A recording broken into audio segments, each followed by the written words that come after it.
one thing I was told, some of the most important advice I've ever got from it's actually from one great player in polo.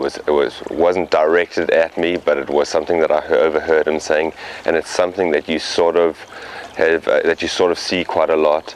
Is he said, and it was Gonzalo Perez, Facundo and Gonzalito's dad, no?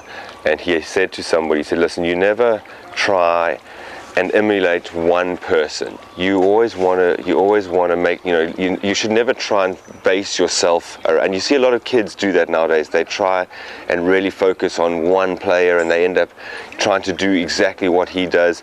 And you should always be able to take a little bit from different players, and that way you're never sort of stuck saying, oh, I have to play this style, or I need to play that way, or I need to ride my horses this way, or I need to, this is how you should train.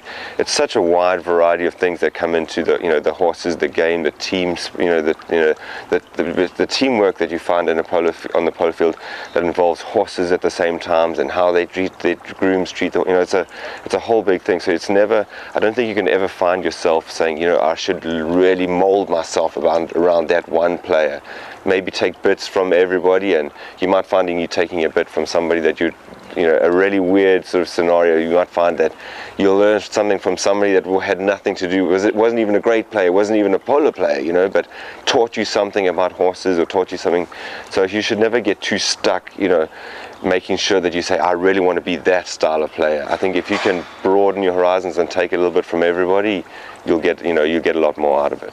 I was very lucky that I came around and I was taught.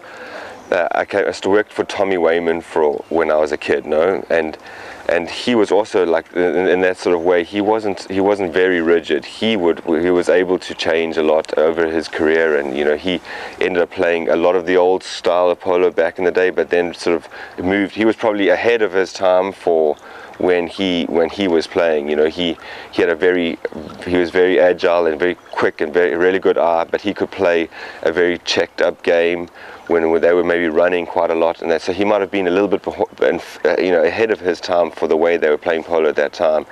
So through him, but then getting to watch people, Carlos Cressida were players that sort of caught my eye when I was a kid, and really trying, to play polo. But then I ended up playing polo in Argentina with Eduardo Hagi forever, and he, as much as he tried to help me as much as he could, he would be one that forced a lot of things onto me, and so I would say the group is wide, but at the end of the day, it still has to be my dad, I guess, because he was the one that gave me the love of the game, so that would be one thing that, even though he didn't really try and teach me too much about the sport, he taught me how to love it, and that was one thing that really, was important to me, to know that I loved it from day one.